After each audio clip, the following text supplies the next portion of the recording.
Ya, semangat. Tuhan Yesus berkati. Teman-teman bantu tap-tap layar ya, terima kasih. PK sama Yusuf PA bang. Saya nggak tahu Yusuf PI memang live ya. Saya lihat dia tidak live. Teman-teman mungkin nunggu aja dia live. Kita lihat nanti dia live atau tidak. Teman-teman bantu tap-tap layar ya. Terima kasih, Tuhan Yesus berkati yang baru bergabung. Terima kasih Love Orange-nya. Terima kasih teman-teman semuanya yang memberikan Love Orange. Terima kasih banyak, Tuhan Yesus memberkati kita semua. Amin. Shalom Bang Joseph. Shalom. Shalom. Wah, ini pemikiran Islam yang sangat rusak. Inisiatif dikatakan melawan takdir Tuhan.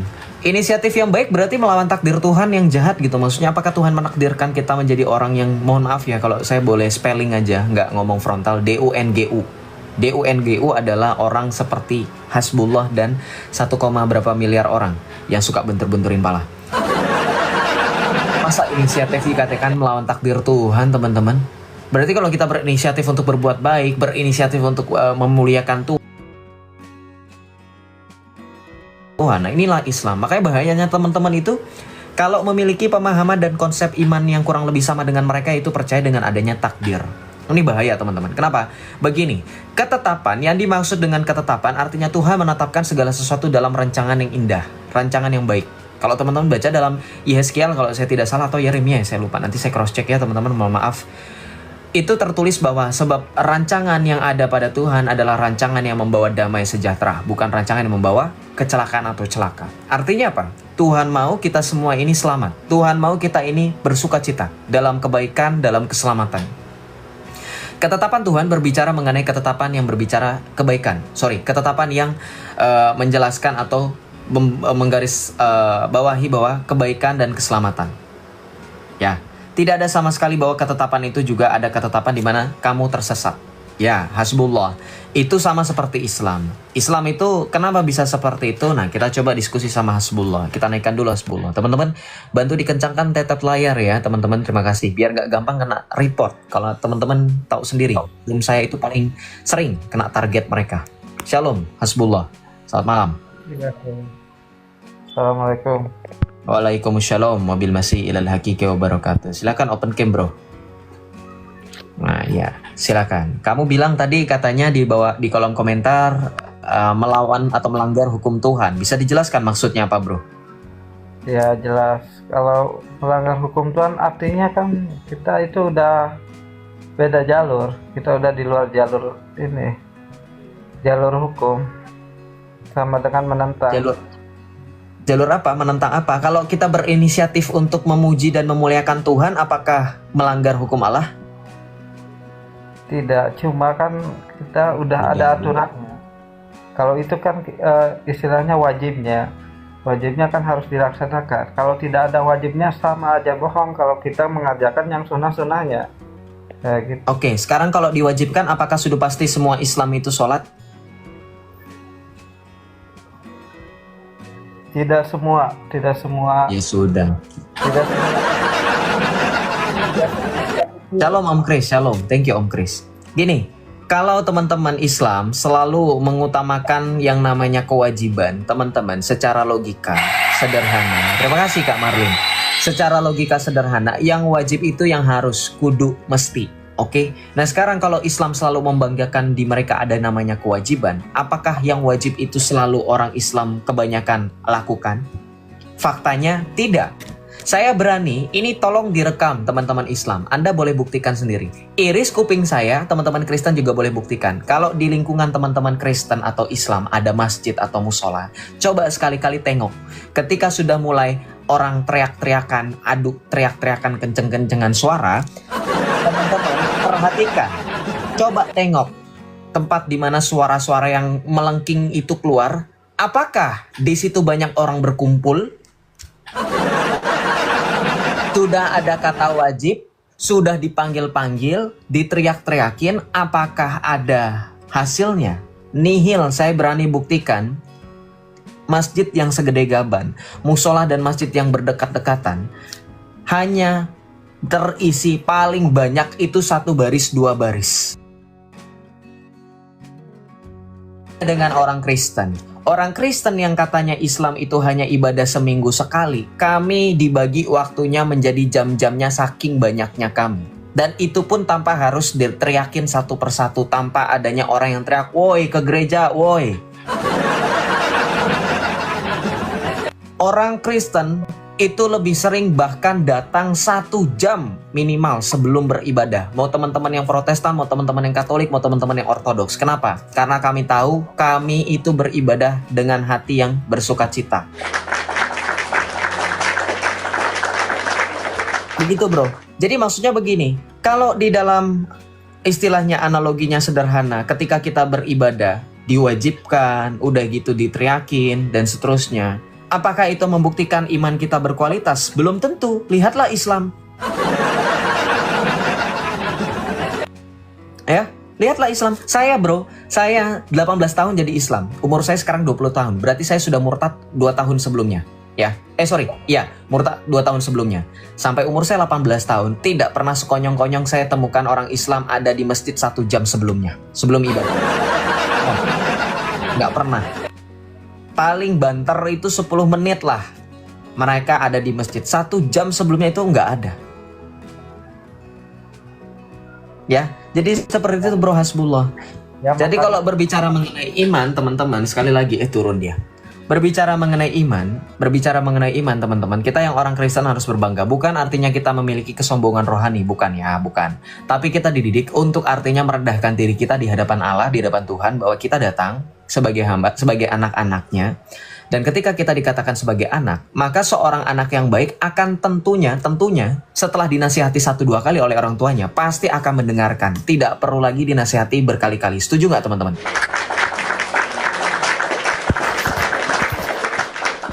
Logika sederhana, kita dikatakan sebagai anak-anak Allah dalam Yohanes. Kita baca dalam Injil Yohanes ya. Kita itu adalah anak-anak Allah, bukan lagi hamba.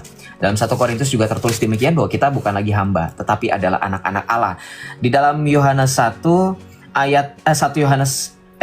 Yohanes bab 1 ayat yang ke-11 sampai 12 kita baca.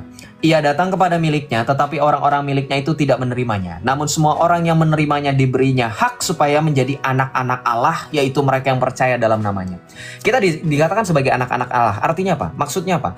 Maksudnya kita semua di sini adalah kepunyaan Allah, milik Allah. Kalau kita dikatakan anak-anak, sama seperti teman-teman semua, bapak ibu saudara sekalian yang punya anak.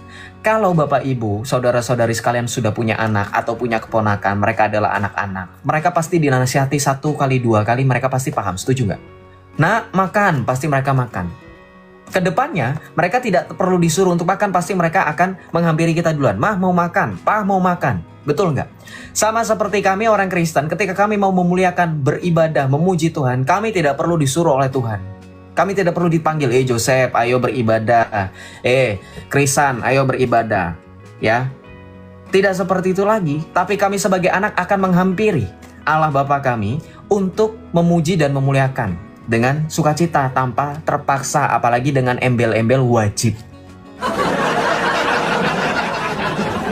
Gitu. Nah itulah ya prinsip iman kekristenan. Maka dari itu teman-teman yang Kristen tidak perlu insecure kalau mengenai masalah ibadah ya, karena ibadah kita tidak diatur. Memang bukan tidak diatur artinya nggak ada aturan, bukan. Tapi bukan seperti mereka yang apa-apa harus wajib. Omon-omon saja ya, iya omon-omon saja. Saya manusia, saya sudah bilang berkali-kali. Nanti kalau tiba-tiba saya gelap, kamu mengiranya saya Hajar Aswad. Nah, tiba-tiba gelap karena saya menyerap dosa semua orang di sini. Jangan dicium-cium ya layarnya ya, teman-teman. Tolong tahan diri kalian. Mentang-mentang saya gelap, jangan tiba-tiba dicium layarnya ya. Saya bukan batu yang bisa menyerap dosa Anda semua. Ya, gantinya saya jadi hitam karena menyerap dosa Anda semua. Ya. Oh dijilatin, wah ada yang jilatin sampai dijilatin. Wah hati-hati lo ya, hati-hati lo. Nanti virusnya jadi nempel. Ya kan? Saya selalu heran kalau saya dibilang katanya Joseph ngomong terus ya. Saya manusia, saya pasti ngomong lah. Kamu aneh, masa manusia ngomong kamu heran? Manusia tiba-tiba jadi gelap baru. Nah karena itu bisa jadi nyamar ya. Gitu. Tuhan disiksa nggak jadi masalah. Tuhan kami disiksa demi keselamatan kami. Kita baca dalam Yesaya. Kita baca dalam Perjanjian Lama, nubuatan Nabi Yesaya. Yesaya 53 ayat yang kelima. Kita baca. Akan tetapi dia ditikam karena pemberontakan kita, dia diremukkan karena kejahatan kita. Hajaran yang mendatangkan damai sejahtera bagi kita ditimpakan kepadanya, dan karena bilur-bilurnya kita disembuhkan. Jadi nggak jadi masalah kalau Tuhan Yesus itu yang kamu katakan menderita, disiksa, dan seterusnya. Karena memang nubuatan dalam Nabi Yesaya di kitab Yesaya 53 ayat yang kelima memang Mesias harus menderita. Itu yang kalian tidak bisa sangkal. Bahwa juru selamat yang akan memerdekakan kita dari segala sesuatu termasuk maut itu akan merasakan penderitaan. Itu sebab penderitaan itu adalah sesuatu hal yang wajar dilalui. Karena makanya ada ungkapan kan, berakit-rakit dahulu, bersenang-senang kemudian. Itu terinspirasi dari penderitaan dan kisah Tuhan Yesus. Setuju nggak teman-teman? Karena Tuhan Yesus merasakan penderitaan, kesakitan, cemoohan, dan seterusnya. Lalu kita semua bersuka cita karena ia telah mengalahkan maut. Wahyu 1 ayat 17 sampai dengan 18 dikatakannya sendiri oleh kepada Rasul Yohanes dalam penglihatannya. Wahyu 1 ayat 17 sampai 18. Kita baca.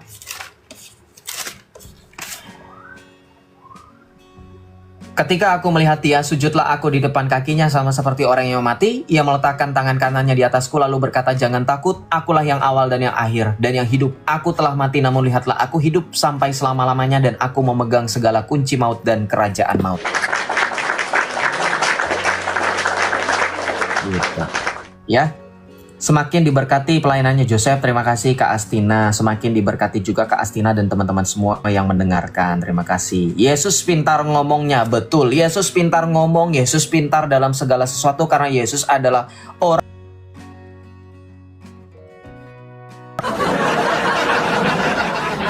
Ngomong saja nggak becus, baca nggak becus loh. Itu termasuk kekurangan loh. Saya bingung istimewanya dari beliau itu apa ya? Umur 40 gak bisa baca, itu sudah tidak betul loh. Kalian katakan itu mukjizat. Saya kalau di posisi seperti itu, kalian mau gak menyebut saya sebagai mukjizat? Coba teman-teman berpikir secara logika. Mohon maaf ya, bukan saya menghina. Memang itu adalah suatu kekurangan, tapi di mereka jadi mukjizat loh, luar biasa loh. Ya, di mereka kena mental loh, kena mental. Di mereka jadi mukjizat loh, luar biasa mereka itu ya. Oke, kita lanjut teman-teman, bantu tap layar ya, dikencangkan supaya tidak gampang kena rongga. Terima kasih, aduh terima kasih Kak Yani, nih Kak Yani luar biasa baik sekali. Nanti Kak Yani tolong di ini ya, dikontrol ya, biar nanti besok Kak Yani bisa kasih hadiah buat yang ulang tahun besok. Cie, ada yang ultah. Yuk, mumpung Joseph ngomongin soal ada yang ultah, ada yang maulid, ada yang ulang tahun katanya. Tentang dalam diskusi yang terbuka, ingat ini diskusi terbuka, siapa saja boleh, nggak boleh join, siapa saja boleh diskusi. Saya mau menantang teman di hari Senin katanya. Siapa yang berani? Siapa yang berani ngacung tangannya? Selama kalian jadi Islam, selama Islam berdiri di muka bumi 1400 tahun, harusnya kalian percaya diri kalau memang Muhammad itu tokoh yang nyata, tokoh yang ada, harusnya tercatat dalam sejarah betul 12 Rabiul Awal dia lahir. Ingat, Yesus aja yang di abad pertama lahir itu dicatat. Di dalam sensus, di dalam kitab para rasul, di dalam Alkitab, kemudian di dalam catatan para rasul, di dalam kitab Didache, di dalam kitab At-Ta'alim Ar-Rusul punyanya saudara Koptik, itu dicatat.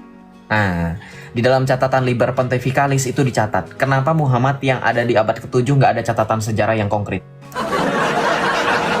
Oke, kita undang teman-teman Islam mungkin untuk membuktikan betul nggak besok itu junjungan mereka itu lahir. Gitu. Tuhan lahir nggak perlu kami tangisin. Yang kamu tangisin itu yang sekarang mati tidak bangkit-bangkit. Tuhan Yesus lahir mengalahkan maut dan hidup untuk selama-lamanya. Kamu gak usah tangisin. Karena lihatlah ketika para murid menangisi, para rasul menangisi, Yesus bilang jangan takut, jangan bersedih, dan seterusnya. Yesus meneguhkan iman mereka karena Yesus telah bangkit mengalahkan maut. Yang harusnya ditangisi adalah orang yang telah mati dan tidak dapat bangkit-bangkit. Itu yang harus kamu tangisi. Gak usah tangisin Yesus. Justru Yesus mengatakan kita harus bersuka cita, ya, meneguhkan iman. Oke, kita lanjut ya. Aku naik, oke. Teman-teman bantu tap-tap layar ya. Terima kasih teman-teman yang sudah bantu tap-tap layar. Tolong dikencangkan ya teman-teman ya. Yang belum memberikan love orange, teman-teman bantu memberikan love orange ya. Shalom, Om Bus 99. Shalom. Ya, shalom. Islam atau Kristen, Pak Bus? Islam. Saya belum bisa on-cam. Soalnya Untuk akun saya belum. Akun kamu sudah bisa open cam karena akun kamu saya sudah bisa undang untuk open cam di sini, ada settingannya. Kalau tidak bisa saya tidak akan bilang. Saya tidak segaptek itu, bro. Saya bukan Muhammad. Jadi teman-teman jangan mau ya ditipu. Oh, saya nggak bisa open cam. Terus nanti teman-teman ngiranya Joseph orang udah nggak bisa kok dipaksa. Nah, bisa kan? Nah, jangan berdusta lah, Om. Kan ini bukan audisi mencari nabi. Ya, silakan Om. Ada yang mau disampaikan atau mau ditanyakan atau kita mau berdiskusi tentang Maulid Nabi? Berani? Tanya soal Yuh, deg-degan itu kedengaran suaranya. Kenapa mau bertanya apa? ya, tema yang terpampang di atas soal Yesus Allahu Akbar. Maksudnya apa? Ya, maksudnya jelas. Yesus itu adalah Allah yang maha besar, juru selamat sejati. Yesus itu adalah Allah kita, Tuhan kita, dan itu adalah fakta yang tidak dapat dibantah. Dalilnya di mana Yesus itu Allahu Akbar ada di dalam Titus 2 ayat 13. Di dalam surat Rasul Paulus kepada Titus bab 2 ayat 13, di situ dikatakan, dengan penggenapan penantian yang penuh pengharapan akan kedatangan dan penampakan dari Allah yang maha besar dan juru selamat kita, yaitu Yesus Kristus. Di situ dikatakan Allah yang maha besar, Allahu Akbar, dialah Yesus Kristus.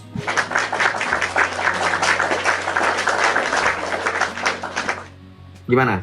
Mau membantah dalil bahwa Yesus itu adalah Allahu Akbar? Ternyata Islam mencontek Allahu Akbar itu teman-teman dari Rasul Paulus. Kita tampilkan datanya di layar, teman-teman tolong di-record, tolong di-tap-tap layar, tolong disebarluaskan supaya banyak orang juga percaya bahwa ternyata Kristen lah yang menggunakan Allah yang maha besar. Kita baca dalam Titus 2 ayat 13. Jangan kamu sengaja bikin room saya rungkat ya Islam. Sengaja dia bikin room saya rungkat. Dia melakukan kebiasaan yang dilakukan oleh Islam kebanyakan waktu mereka berada di dalam masjid. Ya, ini bukan smoking room. Ini area untuk orang intelektual, area untuk berdiskusi orang yang tertib. Kalau kamu mau berdiskusi sambil smoking, you can go to nearest mosque, ya. Pergi ke masjid yang terdekat, mungkin kamu biasa melakukan yang tidak ada aturan di sana, bebas kamu mau ngapain. Oke, kita lanjut ya. Di dalam Titus 2 ayat 13, teman-teman di sini katakan apa? Dengan menantikan penggenapan pengharapan kita yang penuh berkat dan penampakan kemuliaan Allah yang maha besar dan juru selamat kita, Yesus Kristus. Give applause bahwa Yesus adalah Allahu Akbar. Teman-teman cari arti Allahu Akbar itu apa? Allah yang maha besar. Jadi kalau saya pasang tema Yesus Allahu Akbar, ada dalilnya. Kenapa harus ada dalilnya? Karena bahkan dalam Islam, Syekh Shalih bin Utsaimin pernah berkata, istadillah qabla an ta'taqid, jikalau kamu meyakini sesuatu tanpa dalil, kamu sesat. Ngerti, teman-teman? Ya, jadi kita percaya bahwa Yesus itu adalah Allahu Akbar, Allah Maha Besar. Ya, kenapa? Memangnya betul Allah Maha Besar itu Allahu Akbar? Betul, lihat di Google Translate yang valid kalau teman-teman gak percaya. Allah Maha Besar itu Allahu Akbar. Maka ketika dikatakan Yesus adalah Allahu Akbar, karena berdasarkan dalil ini, Yesus Kristus adalah Allah yang Maha Besar. Joseph kok cocokologi? Gimana ada tulisan bahasa Arabnya? Saya punya Alkitab bahasa Arab. What do you want, Islam? Kamu yakin bisa baca kalau saya keluarkan Alkitab saya dalam bahasa Arab? Nehi, jawabannya pasti. Betul nggak teman-teman? Joseph itu pernah menampilkan Alkitab bahasa Arab, Islam nggak ngerti. Ya, mereka nggak mengerti, bahkan tulisan Arab mereka nggak mengerti, teman-teman. Ya, saya pernah menampilkan itu. Joseph omong doang, saya bukan Muhammad, jadi saya tidak pernah atau never mau kondok. Tampilkan ya, saya bukan ngomong doang.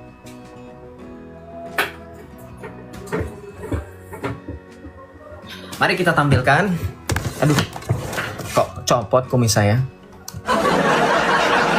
Kita tampilkan Alkitab dalam bahasa Arab supaya mereka semua nggak mengira saya itu seperti junjungan mereka yang cuman modal congor doang. Dengerin ya, Joseph itu namanya Joseph Albert Michael, bukan Muhammad atau Abdul bin Katem, ya, bukan ya. Jadi jangan menyamakan saya dengan yang bersangkutan. Seorang Joseph Albert Michael itu punya deskripsi atau ciri-ciri yang sama, salah satunya suka bertakiah, suka kawin, dan suka omong doang. Itu nggak pernah, karena Joseph ya Joseph, Katem ya Katem. Ya, ini Alkitab dalam bahasa Arab teman-teman Islam ya. Nanti kalau ada teman-teman yang Islam yang mau, Joseph kayak ngerti aja ya, kan saya mantan Islam, saya tahu seluk-beluk kalian. Oke, kita lanjut ya teman-teman ya. Joseph jangan sombong dong. Saya yang nggak punya bini aja dilarang sombong. Masa yang punya bini 11 boleh sombong? Yang nggak punya bini nggak boleh sombong gitu? Boleh dong sombong. Yang punya bini 11 aja boleh sombong. Nah, kalian nggak tahu ya dalilnya. Oke, kita lanjut ya. Siapa yang mau berani naik dari teman-teman Islam? Jangan terlalu keras, Jack. Saya bukan Jack, saya Joseph loh. Siapa fotografer Tuhan? Ini bukan foto. Jadi gini teman-teman Islam, ini sudah tahun 2025, abad ke-21 hampir. Inilah teman-teman yang Kristen, ya dimanapun Anda berada, jangan Anda khawatir, mau Anda tidak naik kelas, masih ada Islam di bawah Anda. Kenapa? Karena begini, saya tolong direkam, nanti kasih tahu ulama kalian. Seorang Joseph Albert Michael akhirnya mengakui bahwa ternyata Islam itu menduduki posisi 3 terbesar, ranking, tingkat kecerdasan Islam itu ketiga. Apa aja urutannya? Oke, urutannya saya kasih tahu dari pertama sampai ketiga. Yang pertama cerdas, yang kedua tidak cerdas, yang ketiga Islam.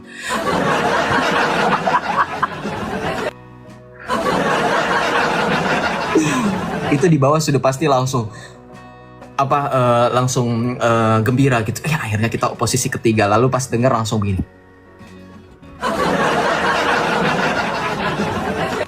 Gitu ya. Jadi teman-teman yang tidak cerdas tolong berbangga, bersukacita, berbahagia karena di bawah kalian masih ada Islam. Jadi nggak apa-apa ya. Gitu. Oke. Lanjut ya. Teman-teman bantu tap-tap layar ya. Bantu tap-tap layar, dikencangkan tap-tap layar. Shalom, Hud, As.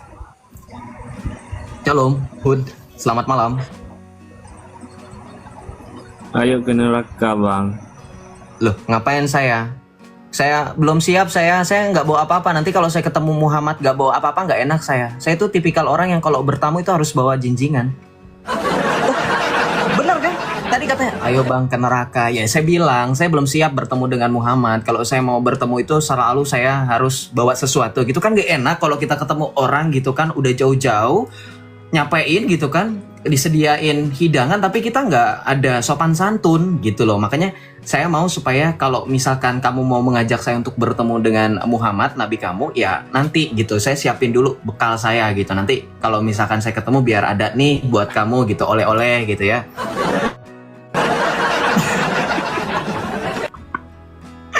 Apa?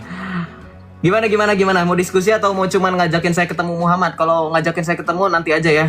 Kalau misalkan sempat, kalau nggak sempat mohon maaf ya. Soalnya schedule saya padat. Abis saya bertemu dengan teman-teman di dunia, saya akan bertemu dengan teman-teman di dunia ini bersama dengan Kristus di dunia akan datang, yaitu Yerusalem baru.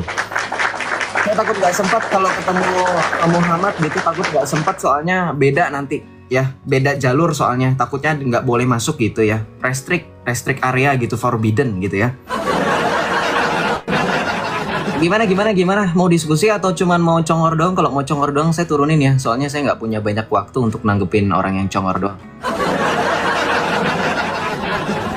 Ya teman-teman bantu tap-tap layar ya. Dikencangkan tap-tap layarnya karena mereka cuman bisa kejang-kejang di bawah. Restrict area, iya itu kayak kalau teman-teman tahu konspirasi area 51, nah itu. Jadi tempat kita nanti beda dengan mereka gitu. Jadi kita nggak bisa ngunjungin mereka. Jadi jangan kamu harap saya punya kesempatan untuk bertemu kamu dengan Muhammad dan teman-teman di sana ya. Karena nggak punya waktu gitu ya.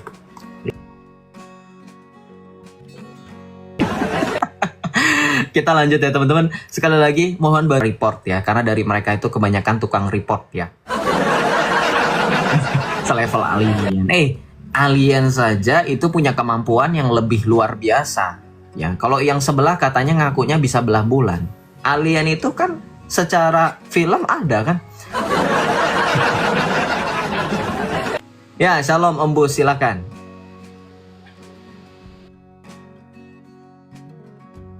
Ini Om, kena pelanggaran nanti. Jangan begini. Lagi pula kalaupun tidak ada pelanggaran begini, Om tidak sopan. Karena kita lagi diskusi. Ini diskusi intelektual, bukan diskusi antar umat Islam. Tolong bedakan kaum intelektual, cara berdiskusinya seperti apa, seperti saya, salah satunya mungkin kurang lebih dengan Islam. Nah, tadi.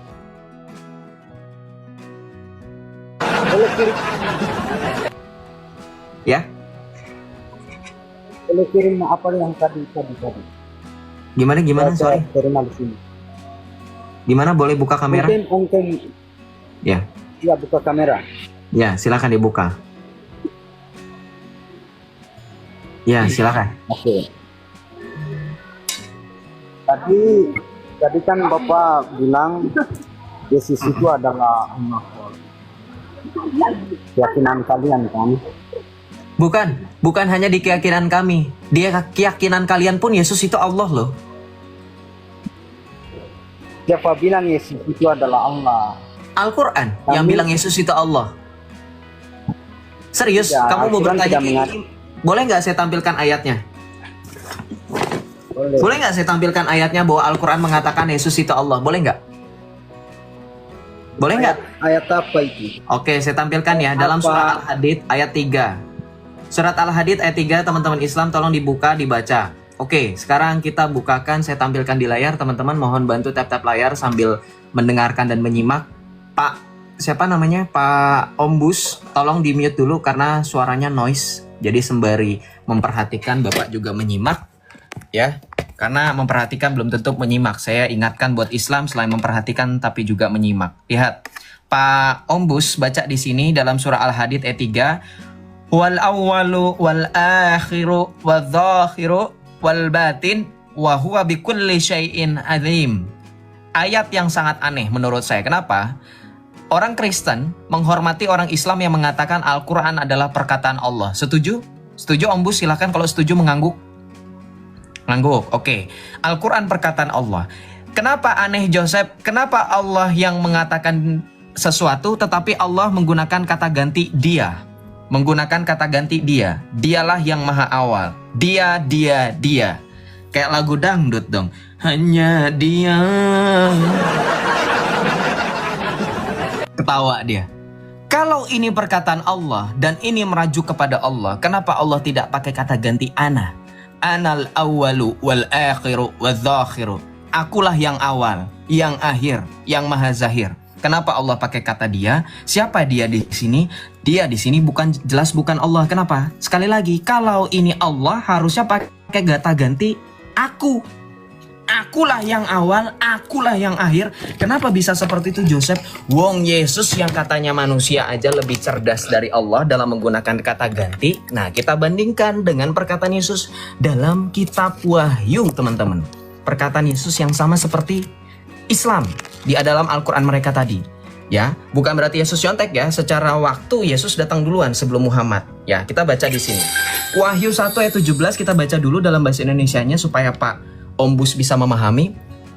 Ketika aku melihat dia di sini adalah Yesus, perhatikan, dia di sini adalah Yesus, aku di sini adalah Yohanes. Jadi supaya tahu ini kata gantinya terpakai dengan baik dan betul, tidak seperti Islam. Aku di sini Yohanes yang menulis kitab Wahyu, dia di sini merujuk Yesus Kristus. Maka ketika kita baca, ketika Yohanes melihat Yesus, tersungkurlah Yohanes di depan kaki Yesus sama seperti orang mati. Tetapi Yesus meletakkan tangan kanannya di atas Yohanes, lalu berkata, "Jangan takut, aku," kata Yesus, "adalah yang awal dan yang akhir dan yang hidup. Aku telah mati, namun lihatlah aku hidup sampai selama-lamanya dan aku memegang segala kunci maut dan kerajaan maut." Yesus di sini menggunakan kata ana. Ini bahasa Arabnya yang saya lingkari. Aduh, ngeblur ya. Nih, saya zoom. Ini kata ganti Yesus menggunakan kata ana. Bukan huwa seperti Al-Quran tadi. Bukan dia, tetapi ana. Ana itu bahasa Arab artinya aku. Kalau kamu pernah dengar orang Betawi keturunan Arab ngomong ana ente, ana artinya aku, saya. ente artinya kamu. Huwa itu artinya dia laki-laki. Maka ketika tadi di dalam Quran ada ayat yang menjelaskan bahwa Allah itu berfirman, huwal awwalu wal akhiru waz zakhiru, dialah yang maha awal, maha akhir, maha zohir. Maka dia di sini adalah Yesus Kristus.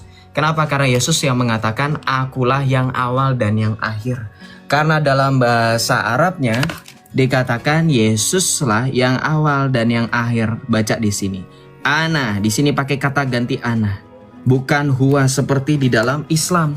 Coba teman-teman yang mengerti bahasa Arab silahkan buka jujur-jujuran. Ini Yesus pakai kata ganti ana ketika berbunyi al-awal. Ini Allah menggunakan kata ganti huwa. Harusnya kalau yang berbicara dari sudut pandang orang pertama, ketika kita berbicara dari gramatikal bahasa manapun, bahasa Indonesia, bahasa Inggris, betul nggak teman-teman? Bahasa apapun, bahasa Jerman, saya yakin ketika kata ganti orang pertama itu pakai subjeknya itu aku, saya, tidak pernah dia. Dia itu merujuk kata ganti orang kedua atau orang ketiga. Setuju nggak? Maka ketika di dalam Al-Quran dikatakan dialah yang maha awal, dialah yang maha akhir, itu tidak lain tidak bukan merujuk kepada Tuhan Yesus. Karena Yesus telah berkata sebelumnya di dalam Wahyu 1 ayat 17-18 tadi, bahwa dia mengatakan akulah yang awal dan yang akhir. Begitu Om Bus, silakan dibantah. Boleh dibantah kalau misalkan punya dalil pembantah.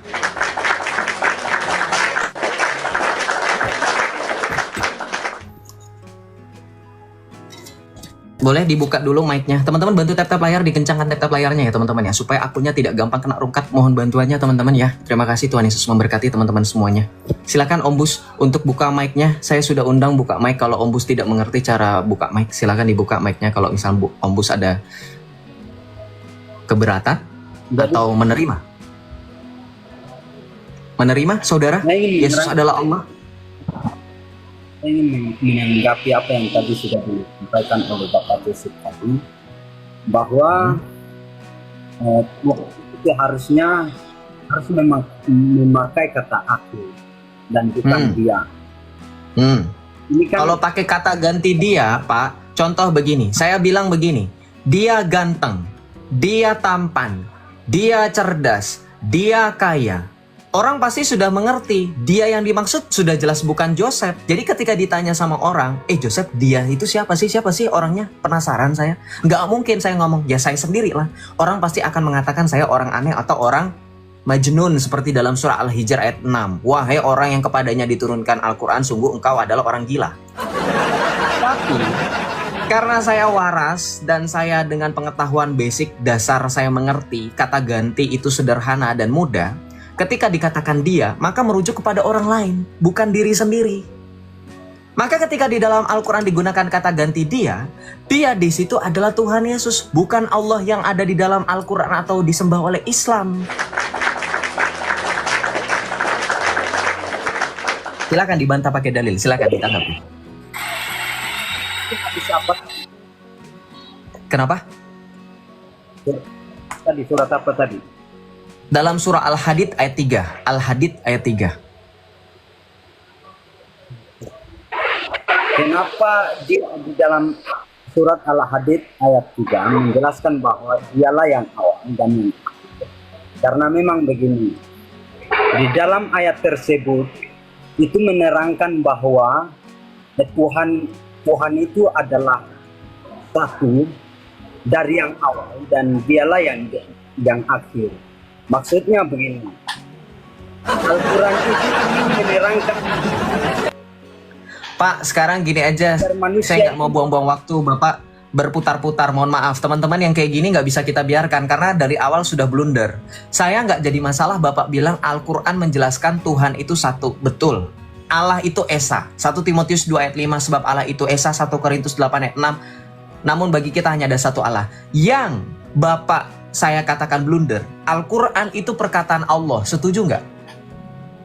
Allah sendiri yang berfirman.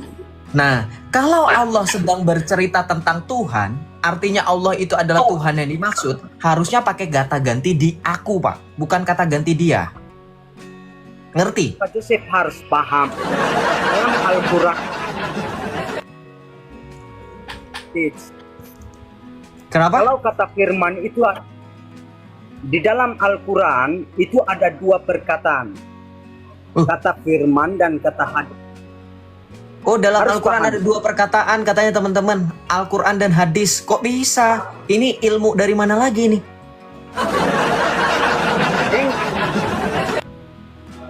Ngawur. Bapak, saya turunkan ya. Nanti saya kena report, nanti saya dilaporkan ke polisi. Sekarang lagi rame orang-orang melaporkan ke polisi dengan dalil intoleransi. Seorang Joseph membiarkan laki-laki yang bernarasi bahwa Al-Quran itu ada dua perkataan. Satu firman, dua ada hadis. Parah itu. Kok bisa sih? Sekonyong-konyong mengatakan Al-Quran itu hadis. Dengerin, Al-Quran itu kalamullah. Kalamullah. Kau buka dalam surah Hud ayat pertama, di situ dikatakan alif lam ro. Alif lam ro artinya apa? Nggak tahu, ya. Wopu cetau, nggak tahu, nggak jelas. Di ayat setelahnya, tilka ayatul kitabah dan seterusnya. Di situ dijelaskan bahwa Al-Quran telah diturunkan secara terperinci. Itu perkataan Allah. Bagaimana mungkin kalian sebagai orang Islam dari tadi nggak nyambung diskusi mengenai Al-Quran yang adalah perkataan Allah? Sudah akui, Al-Quran itu malu-malu kucing memperlihatkan Yesus sebagai Allah. Tapi karena Muhammad begitu luar biasanya denial, mengaku Yesus sebagai Tuhan dan Juru Selamat, maka seolah-olah digambarkan Yesus itu seperti Nabi Isa atau Bibi Isa yang cuman bisa oek-oek ngomong ketika bayi. Okay. So, there's ada semacam twist ya dalam Al-Quran, bahwa dalam beberapa poin Al-Quran itu menggambarkan Tuhan itu sama seperti yang dikatakan oleh Tuhan Yesus. Salah satunya tadi dalam surah Al-Hadid ayat 3 dan Wahyu 1 17-18. Kalau teman-teman berbicara dari sudut pandang gramatikal bahasa Arab atau bahasa Inggris, bahasa manapun, yang namanya kata ganti orang pertama itu selalu subjeknya saya, aku, tidak pernah dia, tidak pernah kami. Kalau normal. Kemudian ada ya orang yang berkata orang Kristen nggak punya hak untuk menerjemahkan atau mengartikan ayat Al-Quran kami. No, never. Kamu buka surah ke-10 dalam Al-Quran kamu, buka ayat 64. Saya bukakan ya. Nih, alasan kenapa kalian harus percaya dengan kami. Surah 10 ayat 64 ya. Ayat 64, sorry, ayat 94. Surah Yunus ya teman-teman, perhatikan surah 10 itu kalau nggak tahu Islam ya, belajar lagi sama saya, Murtadin yang 2 tahun meninggalkan Islam tapi masih lengket ya kalau ngomongin Al-Quran, karena memang isinya tuh lengket-lengket teman-teman. Aduh, otak gue nemu aja kata-katanya ya. Jadi kalau saya masih lengket Al-Quran karena memang isinya lengket-lengket, jadi nggak heran lengket-lengket ya. Begini ya, nggak usah dilanjutkan, itu terlalu vulgar.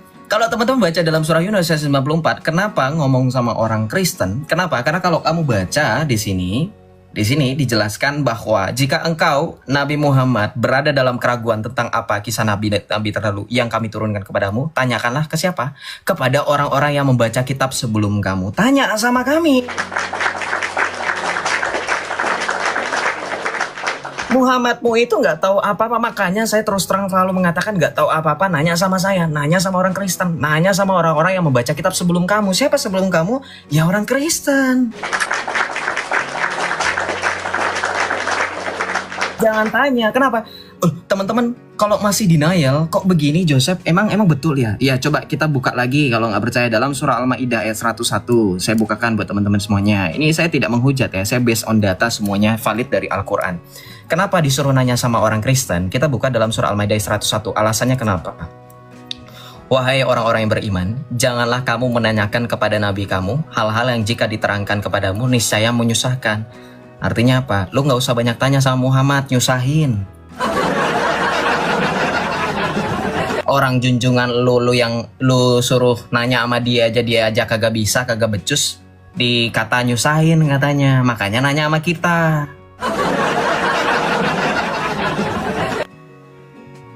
Nanya sama kita, kenapa? Karena nanya sama nabi kamu, dibilang nyusahin. Coba bayangin teman-teman, sakit hati nggak? Sakit hati nggak? Sakit hati nggak? Saya nanya sama kamu, saya nanya sama junjungan saya dibilang katanya nyusahin. Parah loh. Parah loh itu termasuk salah satu bentuk merendahkan derajat manusia, seolah-olah ketika kita banyak bertanya kita nyusahin, padahal ada ungkapan, ada semacam idiom ya, saya nggak tahu idiom atau bukan, malu bertanya sesat di jalan. Loh ini kalau sama mereka banyak bertanya malah nyusahin, itu moto mereka. Dari dalil itu bukan malu bertanya sesat di jalan, bukan, banyak bertanya nyusahin orang. Nah itu mereka. Jadi kamu jangan banyak tanya ya, karena dalam prinsip iman kamu banyak tanya nyusahin. Udah itu. Oke. Jadi kalau teman-teman ada yang setuju bantah pakai dalil ya. Saya suka pakai dalil karena menambah wawasan saya. Wawasan apa? Wawasan ternyata. Halo Yosef, selamat malam. Ya, selamat malam. Shalom. Islam Kristen. Islam lah. Islam. Inilah Silakan saya buka ini, kamera. Mau bagi tahu dekat Yosef. Yosef, jangan kau kamera. paksakan Yesus itu manusia. Saya nggak mau paksakan kamu untuk menerima kenyataan bahwa Yesus adalah Allah. Dah, kalau cuma mau bikin room saya rungkat, tolong di bawah. Teman-teman Islam ayo. Saya dari tadi dengan cara yang elegan. Kalau teman-teman bilang saya menghujat, oke, saya terima, gak jadi masalah. Teman-teman yang Kristen tolong nggak apa-apa. Mereka katakan saya menghujat, walaupun teman-teman Kristen susah untuk menerima karena memang faktanya saya tidak menghujat. Saya pakai data, tapi nggak apa-apa. Anggap saya menghujat. Oke, silakan. Anda lihat dari tadi saya menghujat, apakah saya hanya modal congor? Tidak. Saya pakai Quran dan ingat loh, begini teman-teman, kita main konsekuensi logis. Logikanya, kalau dari tadi saya membacakan dalil-dalil Al-Quran, kalian katakan itu menghujat, berarti kalian katakan Al-Quran itu penuh oleh blasphemy atau penghujatan. Malah hanya membacakan atau mengulangi penghujatan yang ada di dalam kitab yang kalian katakan itu suci. Loh itu konsekuensi logis loh. Saya nggak jadi masalah kalau teman-teman katakan saya menghujat, oke, that's no problem.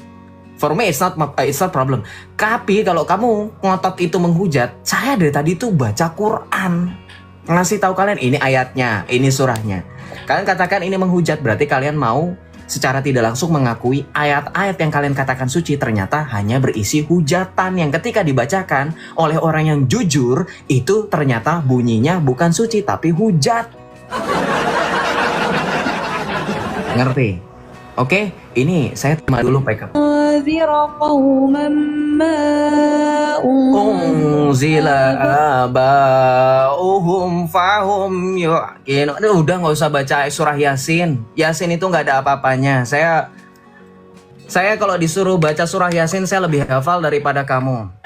Yasin wal Qur'anil Hakim innaka laminal mursalin ala siratim mustaqim tanzilal azizir rahim. Saya bacakan kamu. Man huwa kazzabu bi'taqid innahu man anqara anna sayyidana Yasu'al Masih ibnillahil mawjud. Itu dalam kitab Wahyu. Bunyinya apa? Siapakah pendusta itu? Bukankah ia yang menyangkal baik bapa maupun anak? Dia yang menyangkal bahwa Yesus Kristus telah datang menjadi manusia. Itu ayat untuk kamu yang sedang membacakan rapalan mantra. Surah Yasin itu rapalan loh. Apa-apa kita PK-PK aja ya. Kita PK-PK aja ya. Kita mau bahas apa lagi? Al-Quran apa lagi? Dalam surah apa lagi? Ini orang saya perhatikan cuma baca Quran doang. Jadi saya nggak mau membiarkan dia bersuara. Karena kalau membiarkan dia bersuara sama saja kita mendengarkan bacaan wicked ya. Karena itu witch ya. Ini bukan lagi kelasnya Harry Potter. Lagi merapalkan mantra sihir ya. Dibusukan set gak apa-apa, kita balas bisukan juga nggak apa-apa, PK-PK aja biar orang-orang juga bisa mendengar gitu kan. Gini, saya bermain dengan strategi. Teman-teman perhatikan, kalau orang seperti dia membisukan saya, otomatis orang yang di sana akan penasaran, itu kenapa dibisuin ya, dia ngomong apa, mereka akan nonton ke saya, mereka mendengarkan kebenaran Tuhan daripada mendengarkan rapalan. Jadi orang Kristen itu penuh hikmat, penuh kebijaksanaan, cerdas, bukan hanya seperti yang mereka katakan kami bertakiyah, bukan. Kami ini seperti yang dikatakan oleh Tuhan Yesus, lihat, aku telah mengutus kamu seperti domba di tengah-tengah serigala, jadilah cerdik seperti ular dan tulus seperti merpati. Itulah moto kami. Ya. Tapi nggak apa-apa, dalam surah Yasin itu ada yang namanya utusan ketiga. Namanya itu tafsir dari Ibnu Katsir, itu yang nanti akan membenarkan ada namanya Bulus atau Paulus. Cuman ya disclaimer, kita tidak pernah memakai data Islam untuk memverifikasi atau memvalidasi iman kekristenan. Kenapa? Karena dengan atau tanpa Islam, kekristenan tetap menjadi satu-satunya jalan keselamatan. Dengan Islam kita bersyukur bahwa kita tidak lagi dalam kebinasaan. Tanpa Islam kita percaya bahwa kebinasaan itu telah dikalahkan oleh Yesus Kristus. Begitu. Ya ini jadi nggak bisa diskusi dong. Ya udahlah sampai waktunya habis nanti saya biarkan aja. Kasihan dia mau pansos kayaknya. Dia pikir orang-orang akan nyamperin dia. Lihat aja itu aja yang tetap cuma 87 guys. Kasihan guys. Coba tolong umat yang jedot-jedotin pala ke tanah. Coba tolong sekarang jedot-jedotinnya ke layar. Biar poinnya lebih gede dia. Mungkin dia lagi butuh koin mungkin ya. Tolong dong kesana tuh bantu. Ih, saya mah kasihan beneran. Saya kasihan loh. Itu dia lagi baca Quran, kalian gak mau bantu gimana sih? Sesama Islam loh. Sekarang malam Jumat itu kalian waktunya membaca Yasin, membaca surah Al-Kahfi, kalian harus hafalin karena dalam Islam tuh saya tahu saya diajarin katanya kalau ngafalin atau mengamalkan surah Al-Kahfi itu kan katanya untuk menangkal Dajjal ya.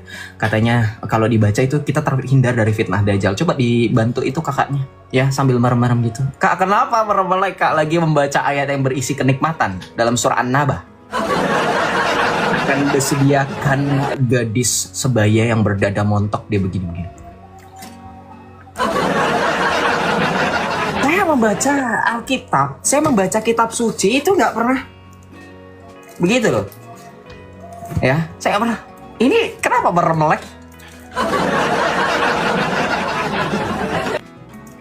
Ya, stop chanting Arabic. I don't wanna hear it because I think it's wizarding stuff gitu ya. Saya takut karena dulu memang saya hafal dengan rapalan sampai sekarang saya hafal. Karena itu ya. Kalau teman-teman bilang saya masih lengket Al-Qur'annya di otak saya ya karena memang isinya yang lengket-lengket makanya lengket di otak gitu.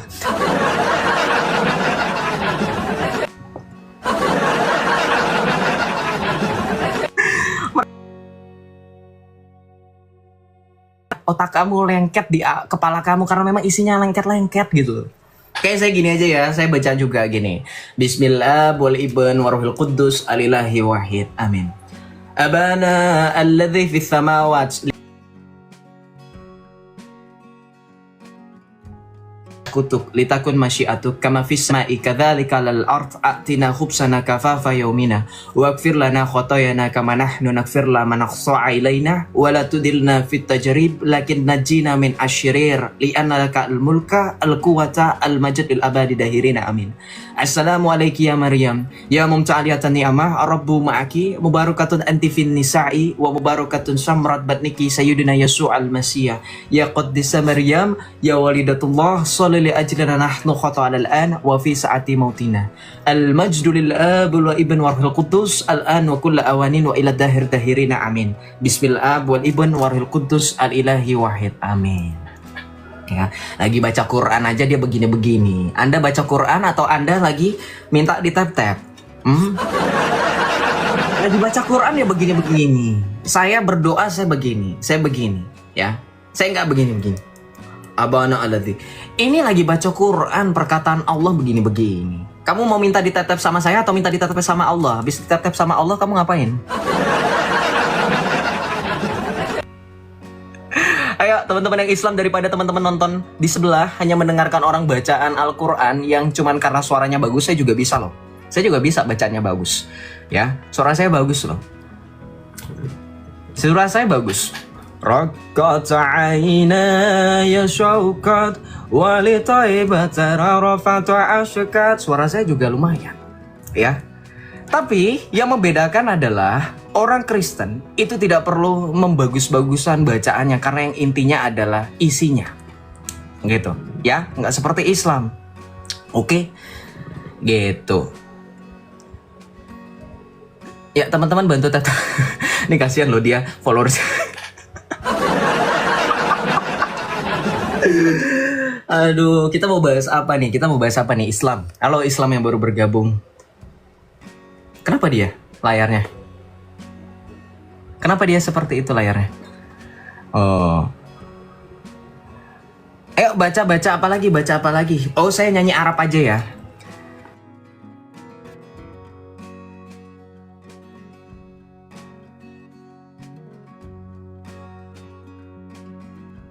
Prophecy dalam The Book of Yesaya. Kita bacain aja ayatnya. Yesaya 42.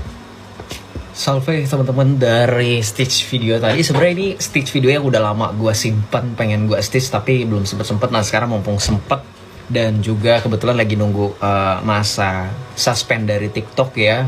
Teman-teman mohon doanya supaya live, masih bisa live maksudnya gitu ya. Jadi kita lanjut aja membahas tentang Yesaya 42 yang dikaitkan dengan kisah hijrahnya Nabi ke Madinah dengan salawat Tola'al Badru Alaina. Nah kita akan nanti bahas itu ya. Nanti ada fakta menarik. Saksikan dan simak sampai dengan selesai ya. Oke teman-teman. Yang pertama menarik, yang bersangkutan ya. Yang bersangkutan itu mengutip Yesaya 42 ayat 1 sampai dengan selesai. Satu perikop itu ya. Ayo kita baca Yesaya 42 ayat 1. Di sini dikatakan bahwa lihat itu hambaku yang kupegang, orang pilihanku yang kepadanya aku berkenan. Aku telah menaruh rohku kepadanya supaya ia menyatakan hukum kepada bangsa-bangsa. Perhatikan. Dia mengutip bahwa ini adalah nubuatan untuk baginda. Padahal di ayat pertama saja ketika dikatakan bahwa aku telah menaruh rohku padanya, yang dimaksud bukan baginda. Kenapa? Saya bisa yakin bahwa itu bukan baginda. Anda boleh cross check di dalam surah Al-Isra ayat yang ke-85. Di situ dikatakan bahwa wa yas'alunaka 'anir ruh, mereka bertanya kepadamu dalam kurung Muhammad mengenai roh. Katakanlah Muhammad, roh itu termasuk urusan Tuhanku, sedangkan kamu tidak diberi pengetahuan kecuali hanya sedikit. Bagaimana mungkin roh itu ada di atas Muhammad sedangkan urusan mengenai roh itu hanya pada diri sang ilahi Tuhan. Sedangkan di dalam Yesaya 42 ayat 1 dikatakan aku akan menaruh rohku di atas padanya. Tapi di dalam surah Al-Isra ayat 85 Muhammad diberikan perintah oleh ilahnya supaya barang siapa yang mempertanyakan tentang roh, Muhammad bilang urusan roh itu adalah urusan Tuhan. Jadi jelas roh di sini ditaruh, diletakkan, disematkan bukan untuk Muhammad. Ini baru ayat pertama loh. Sangat sayang ya, unfortunately ya. Ini baru ayat pertama sebenarnya. Oke, kita lanjut ya. Ada beberapa poin. Saya sebenarnya mau 2 poin aja cukup. 3 ya, 3 poin ya. Oke, kemudian yang kedua adalah ketika berbicara ayat kedua. Ini baru 2 ayat aja udah membuktikan ini bukan untuk Muhammad ya, mohon maaf. Yesaya 42 ayat 2. Ia tidak akan berteriak atau menyaringkan suara atau memperdengarkan suaranya di jalan. Lah, kita harus tahu dalam hadis Sahih Bukhari, kitab tafsir Al-Quran, hadis nomor 4397. Maaf, 4397, hadis Sahih Bukhari, kitab tafsir Quran. Dan juga Sahih Muslim dalam hadis nomor 307, itu dikatakan begini. Diriwayatkan daripada Ibnu Abbas radhiyallahu an, katanya, tak kala turunnya ayat 214 surah Asy-Syura yang bermaksud berilah peringatan berbentuk ancaman kepada kaum kerabatmu yang terdekat, yaitu kaum kerabatmu yang benar-benar ikhlas. Rasulullah baginda keluar dan menaiki bukit Safah lalu berteriak seolah-olah memanggil, ya Sobahah. Orang ramai bertanya-tanya, siapakah yang berteriak? Kemudian mereka menjawab, Muhammad. Jadi di ayat yang keduanya aja dikatakan ia tidak akan berteriak, Muhammad berteriak, baginda. Kok bisa kamu menistakan apa yang terjadi pada baginda sesuai dengan kitab tafsir dalam Quran surah Asy-Syura ini? Sayang sekali ya, inilah kebiasaan umat mereka, suka sekali menistakan ajarannya sendiri. Oke. Nah, poin yang terakhir ini yang lebih mencengangkan.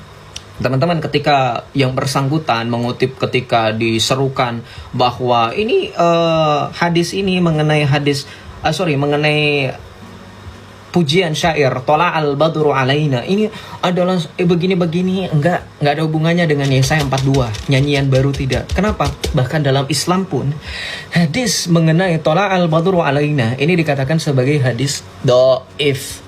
Ini makanya saya sering bingung sama Islam, kenapa mereka suka lupa dengan ajarannya sendiri ya. Kita coba baca di sini narasinya. Ketika ada dalam suatu hadis yang katanya diriwayatkan dari Ubaidillah, tatkala Rasulullah datang ke Madinah, para wanita dan anak-anak bersenandung. Tala'al badru alaina min saniyatil wada wajaba syukru alaina mada'an lillahina. Kemudian hadis ini dikeluarkan oleh Abul Hasan Al-Qali dalam Al-Fawaid, Al-Baihaqi dalam Dalailun Nubuwah dari Ubaidillah bin Muhammad bin Aisyah. Derajat hadis, perhatikan, derajat hadis. Hadis ini lemah, sanad ini terputus 3 rawi. Karena Ubaidillah ini adalah seorang guru Imam Ahmad dan dia langsung meriwayatkan peristiwa tersebut. Inilah yang dikatakan oleh Imam Al-Iraqi dalam Takhrij Al-Ihya. Imam Al-Baihaqi rahimahullah berkata, para ulama menyebutkan hal ini terjadi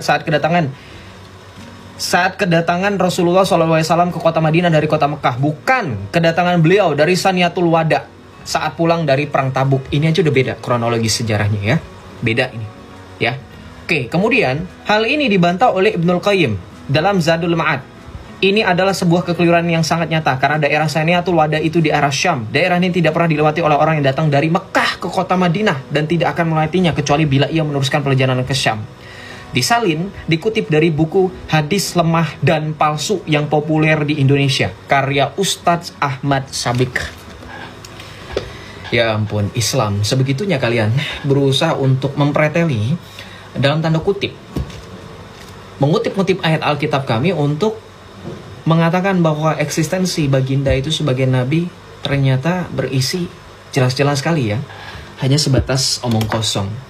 Maka saya sekali lagi peringatkan, ini video yang kedua setelah video kemarin membahas tentang hari Minggu. Jangan senang menyebarkan misinformasi tentang ajaran kalian yang kalian coba kait-kaitkan. Apakah Anda lupa dengan bagaimana Anda sering mengatakan Alkitab sudah dipalsukan? Apakah Anda suka menjilat ludah Anda sendiri ketika Anda mengatakan Alkitab sudah dipalsukan tapi Anda masih mengutip Alkitab untuk membenarkan posisi baginda? Berarti apakah baginda itu adalah nabi yang palsu? Wallahu a'lam bishawab. Silahkan jawab sendiri ya. Terima kasih. Salve, Tuhan Yesus berkati. Prophecy dalam The Book of Yesaya, kita bacain aja ayatnya ya. Yesaya 42. Salve teman-teman dari stitch video tadi. Sebenarnya ini stitch video yang udah lama gue simpan, pengen gue stitch tapi belum sempet. Nah sekarang mumpung sempet dan juga kebetulan lagi nunggu masa suspend dari TikTok ya. Teman-teman mohon doanya supaya live, masih bisa live maksudnya gitu ya. Jadi kita lanjut aja membahas tentang Yesaya 42 yang dikaitkan dengan kisah hijrahnya Nabi ke Madinah dengan salawat Tala'al badru alaina. Nah kita akan nanti bahas itu ya. Nanti ada fakta menarik. Saksikan dan simak sampai dengan selesai ya. Oke teman-teman. Yang pertama menarik, yang bersangkutan ya. Yang bersangkutan itu mengutip Yesaya 42 ayat 1 sampai dengan selesai. Satu perikop itu ya. Mari kita baca Yesaya 42 ayat 1. Di sini dikatakan bahwa lihat itu hambaku yang kupegang, orang pilihanku yang kepadanya aku berkenan. Aku telah menaruh rohku kepadanya supaya ia menyatakan hukum kepada bangsa-bangsa. Perhatikan. Dia mengutip bahwa ini adalah nubuatan untuk baginda. Padahal di ayat pertama saja ketika dikatakan bahwa aku telah menaruh rohku padanya, yang dimaksud bukan baginda. Kenapa saya bisa yakin bahwa itu bukan baginda? Anda boleh cross check di dalam surah Al-Isra ayat yang ke-85. Di situ dikatakan bahwa wa yas'alunaka 'anir ruh, mereka bertanya kepadamu dalam kurung Muhammad mengenai roh. Katakanlah Muhammad, roh itu termasuk urusan Tuhanku, sedangkan kamu tidak diberi pengetahuan kecuali hanya sedikit. Bagaimana mungkin roh itu ada di atas Muhammad sedangkan urusan mengenai roh itu hanya pada diri sang ilahi Tuhan.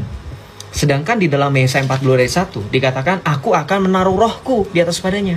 Tapi di dalam surah Al-Isra ayat 85 Muhammad diberikan perintah oleh ilahnya supaya barang siapa yang mempertanyakan tentang roh, Muhammad bilang urusan roh itu adalah urusan Tuhan.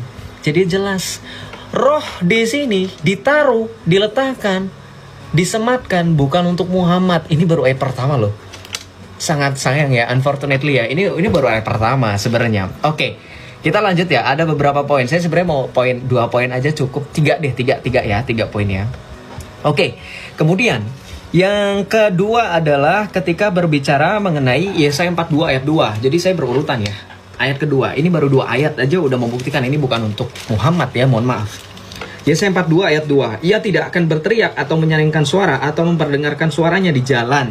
Lah, kita harus tahu dalam hadis Sahih Bukhari, kitab tafsir Al-Quran, hadis nomor 4397. Maaf, 4397, hadis Sahih Bukhari, kitab tafsir Quran. Dan juga Sahih Muslim dalam hadis nomor 307, itu dikatakan begini. Diriwayatkan daripada Ibnu Abbas radhiyallahu an, katanya, tak kala turunnya ayat 214 surah Asy-Syura yang bermaksud berilah peringatan